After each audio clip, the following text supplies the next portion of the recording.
This channel does not promote any violent, harmful, or illegal activities. All content provided by this channel is meant for an educational purpose only.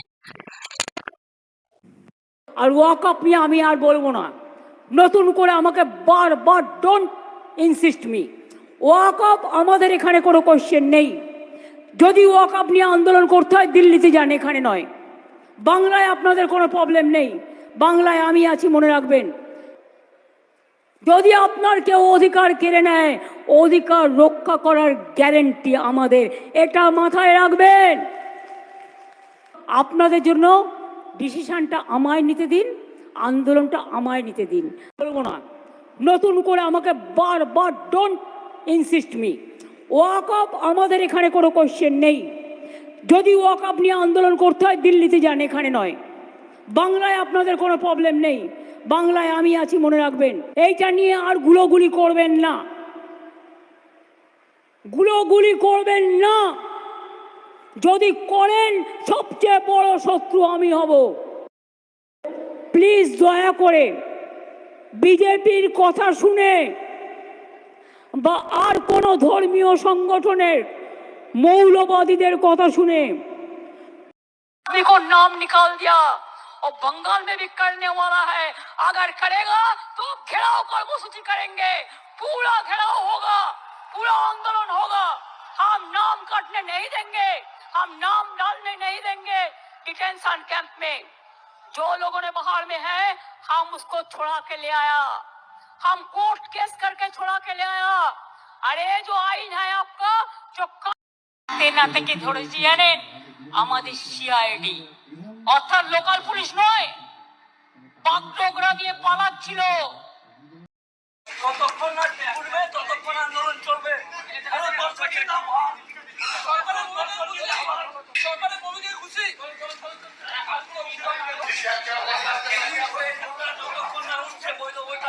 আন্দোলন চলবে।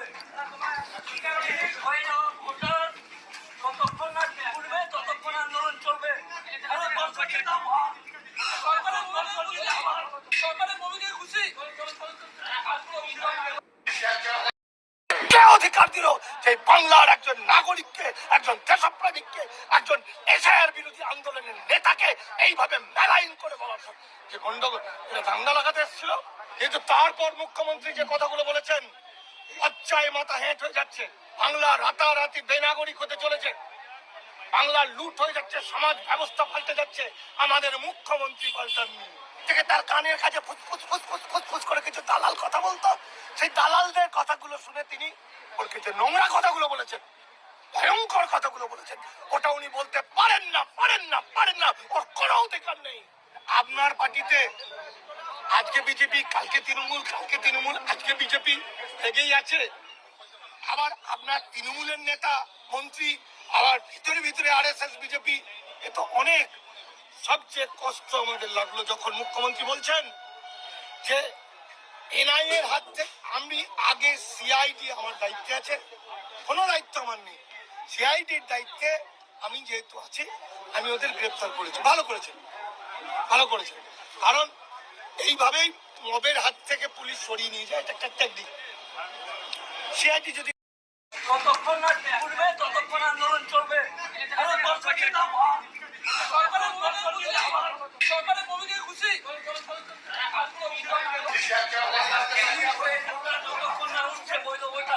আন্দোলন চলবে। কতক্ষণ না ঘুরবে ততক্ষণ আন্দোলন চলবে। সরকারের ভূমিকায় খুশি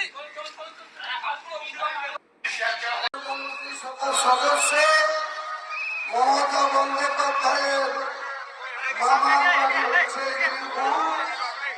তিনি রাজ্যের মুখ্যমন্ত্রী। আমরা বিগত দিনে চৌধুরী বছরের বাংলা দেখেছি, 15 বছরের মমতা বন্দ্যোপাধ্যায়ের সরকার দেখলাম বীরভূম যে টিভিরে ছিল সেই টিভিরে রেখে দেওয়া হয়েছে। গতকালকে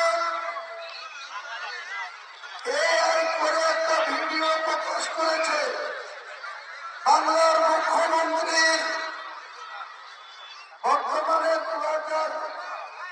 সালের 4 ডিসেম্বর আমাকে বাংলার একজন মুসলমান নেতা, যে নিজের বাপ মুসলমান মা হিন্দু, দিয়া থাকি, তাকে দিয়ে শুধু মসজিদ করার অপরাধে আমাকে দল থেকে সাসপেন্ড করেছিল। আমাদের মুসলমানের ভাষায় যেটাকে আমরা বলতে পারি শহীদ করেছিল। মমতা বন্দ্যোপাধ্যায় বাংলার মুখ্যমন্ত্রী হিসেবে কখনো পুরী থেকে জগন্নাথ মন্দিরকে নিয়ে এসে সরকারি কোষাগার থেকে 262 কোটি টাকা খরচ করে দীঘায় তিনি জগন্নাথ ধাম তৈরি করলেন। কখনো তিনি রাজারহাট টাউনে মুসলমানদের জমি একবার করে হিন্দুর মাধ্যমে সেখানে দুর্গায়ন মন্দিরের শিলান্যাস করছে।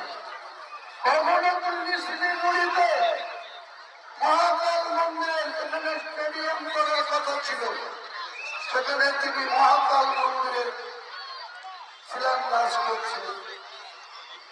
আর যদি বলা যায় এই বীরভূমের মাটিতে কতটা তিনি মুসলমানকে ভালোবাসেন, মমতা বন্দ্যোপাধ্যায়ের নেতৃত্বে, অনুব্রত মণ্ডলের নেতৃত্বে কি ঘটেছিল আপনাদের মনে থাকা উচিত। মমতা বন্দ্যোপাধ্যায় মমতা বন্দ্যোপাধ্যায়ের নেতৃত্বে, অনুব্রত মণ্ডলের নেতৃত্বে কি ঘটেছিল আপনাদের মনে থাকা উচিত। মমতা বন্দ্যোপাধ্যায় তৃণমূলকে যেভাবে ঘরে আগুন দিয়ে পুড়িয়ে মেরেছিল, আমরা কোনদিন কোন মুসলমান এটা ভুলতে পারে না, ভুলবে না। এইসব ঘটনার বদলা নিতে মুসলমান তার নিজের অধিকার বুঝে নিতে, মুসলমান তার ইমানকে আরো মজবুত করতে এই মমতা বন্দ্যোপাধ্যায় RSS এর দালাল। তিনি আমাকে বলছেন আমি নাকি বিজেপির বিপি। এই মমতা বন্দ্যোপাধ্যায়, আপনি কালীঘাটের বাড়িতে অটল বিহারী বাজপেয়ীকে ডেকে নিয়ে এসে আপনার মা গায়ত্রী ব্যানার্জিকে প্রণাম করিয়েছিলেন। আপনার মা আপনি নিজে অটল বিহারী। মর্নিং, আদাব, নমস্কার, সত শ্রী আকাল। অল ইন ওয়ান ইউটিউব চ্যানেলে তোমাদের সকলকে স্বাগত জানাই বন্ধুরা। তো বন্ধুরা, অপ্রতিরোধ্য হচ্ছে হুমায়ুন কবির। কেন বলছি অপ্রতিরোধ্য হুমায়ুন কবির? তার কারণটা হচ্ছে কি, একটা দল 6 মাসের মধ্যে গঠন করে এবং 180খানা বিধানসভায় আসন ডিক্লেয়ার করা, তারপর প্রচার শুরু করা, সমস্ত কিছু কিন্তু হুমায়ুন কবির একা নিজের হাতে করছে। তো এই সমস্ত কিছু করার সঙ্গে সঙ্গে তিনি যেমন সংগঠন গঠন করছেন, তো তার এই যে জনপ্রিয়তা, পপুলারিটি, সমস্ত কিছু বা এগিয়ে চলার যে একটা মানে মানে মানে কি বলবো, ইচ্ছা শক্তি আর কি, সেই ইচ্ছা শক্তি দেখে কেউ বা কারা ভয় পেয়েছে, তাই জন্য তাকে নানান রকমের অ্যালিগেশন করা হচ্ছে। এতদিন কিন্তু তার বিরুদ্ধে কোনো অ্যালিগেশন করা হয়নি, এখন তাকে চাপিয়ে দেওয়া হচ্ছে তিনি নাকি অমুকের দালাল, তমুকের দালাল, নানান কিছু তাদের কাছ থেকে টাকা নিয়েছে। এই সমস্ত কিছু ফলস অ্যালিগেশন, যেমন এতদিন নওশাদ সিদ্দিকী ভাইজানকে বলা হয়েছে যে বি টিম সি টিম, কিন্তু আদতে কারা বি টিম সি টিম এবং কারা একসঙ্গে অটল বিহারী বাজপেয়ীর সঙ্গে সংসার করেছিল আর কি, সেটা কিন্তু সকলে জানে। হ্যাঁ, এবং মিনিস্টার ছিল আর কি বিজেপি সরকারের আমলে, সেটা সকলে জানে। তা সত্ত্বেও এবং তারা সমস্ত কিছু করতে পারবে, অথচ অন্য কেউ করবে না, অন্য কেউ তাদের হকের অধিকার ঠিকঠাক করে ছিনিয়ে নেওয়ার বা চাইতে তারা অধিকারটাকে ছিনিয়ে নিতে চাইবে, তখন সে খারাপ হয়ে যায়। অ্যাজ ফর এক্সাম্পল, কেন এই কথাটা বলছি, আজকে দেখুন হুমায়ুন কবির বাবরি মসজিদ গঠন করার জন্য সে তার ধর্ম অনুযায়ী সে গঠন করছে, সেটা তার ব্যক্তিগত ব্যাপার, এবং সে তো নিজের টাকায় গঠন করছে না, সে হচ্ছে কি করছে, অর্থাৎ পাবলিকের টাকায় থেকে শুরু করে সবাই তাদের সম্প্রদায়ের মানুষ দান করে বাবরি মসজিদ গঠন করছে। ধর্মস্থান সেটা করতেই পারে, কিন্তু সরকারি টাকায় কিন্তু তিনি কোনো কিছু করেননি, সরকারি টাকায় অনেকে মন্দির করেছে বা নানান কিছু করেছে, সেটা কেন মানে হুমায়ুন কবির নিয়ে এই নিয়ে প্রতিবাদ যখন করছে তখন তার বিরুদ্ধে ফলস অ্যালিগেশন লাগিয়ে দেওয়া। এবং ভিডিও শুরুতে তার একটা বক্তব্য দেখেছি, কেন হুমায়ুন কবির অপ্রতিরোধ্য, তাকে দমন করে যাওয়া যাবে না, এবং ভিডিও করে তাকে কিন্তু দমন করে রাখার চেষ্টা করা হয়েছে, ফলস একটা ভিডিও, কিন্তু লাভ কাজের কাজ কিছু হয়নি। যাই হোক, তার সভাতে কিন্তু অগণিত মানুষ এবং তাকে বিশ্বাস করছে, হাজার হাজার মানুষ আসছে। তো যাই হোক, আবার হয়তো নতুন করে কিছু একটা বের করা হবে, এইভাবে চলছে। ওই যে বিহারের যে প্যাক টিমটা আছে, সেই টিমটা আমাদের রাজ্যটাকে জ্বালিয়ে খাচ্ছে। তারা নিজের রাজ্যে হেরে যায়, অথচ সেই প্যাক টিমটা বাংলার মানুষের ট্যাক্সের টাকা নিয়ে এখানে বাংলার মানুষের বিরুদ্ধেই ষড়যন্ত্র চালাচ্ছে। তো বাংলার মানুষ এবার 2026 সালে তার জবাব দিবে এই প্যাক শুদ্ধ, এবং তার যে রাজনৈতিক দল অর্থাৎ শাসক দল বর্তমানে পশ্চিমবাংলাকে রয়েছে, তাদেরকেও উপযুক্ত জবাব দিয়ে দেবে। এবার চলে আসি বন্ধুরা, হুমায়ুন কবিরের যে বক্তব্যটা আমি শোনালাম, মানে গতকালকে দিয়েছে, সেটা হচ্ছে তোমার ওই ভিডিও বের করার পর শাসক দল যে ভিডিওটা বের করেছে আর কি, তার ফলেও রাত্রেবেলা তিনি মিটিং করেছেন বা দিনের সন্ধ্যাবেলার দিকে হাজার হাজার লোক কিন্তু তার মিটিংয়ে আসছে। অর্থাৎ তাকে কিন্তু মানুষ ভুল বোঝেনি, কিন্তু এরা ভুল বোঝানোর চেষ্টা করছে, কিন্তু লাভ কিছু হবে না, কারণ শাসক দলের পায়ের তলা থেকে মাটি সরে গেছে। শাসক দল এবার 294খানা বিধানসভার মধ্যে 20 থেকে 25টা আসন পাবে, এর বেশি আসন পাবে না, অর্থাৎ ক্ষমতা থেকে যাচ্ছেই অবশ্যই।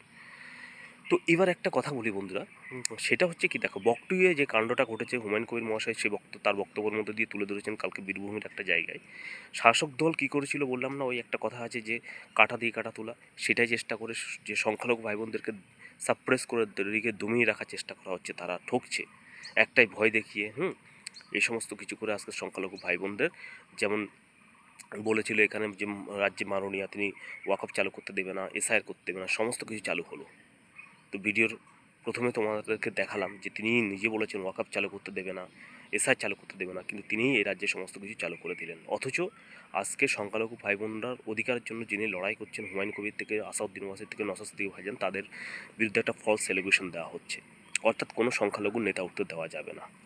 তাই আপনাদেরকে বলবো, আপনারা আপনাদের নিজের মানে কনসাসনেসটাকে সচেতনতা বাড়ান, এবং এই সমস্ত ফলস আজেবাজি কোনো কিছুতে কান দেবেন না। নিজেরটা বুঝুন, নিজের অধিকারটাকে বুঝে নিন, এবং হুমায়ুন কবির, আসাউদ্দিন ওয়াইসি এবং নওশাদ সিদ্দিকী ভাইজানের পাশে দাঁড়ান, তবে আপনাদের অধিকার স্বার্থ সমস্ত কিছু রক্ষা পাবে। তো ভিডিওটা আজকে এইটুকুনি, ভালো লাগলে অবশ্যই লাইক সাবস্ক্রাইব করুন। ধন্যবাদ।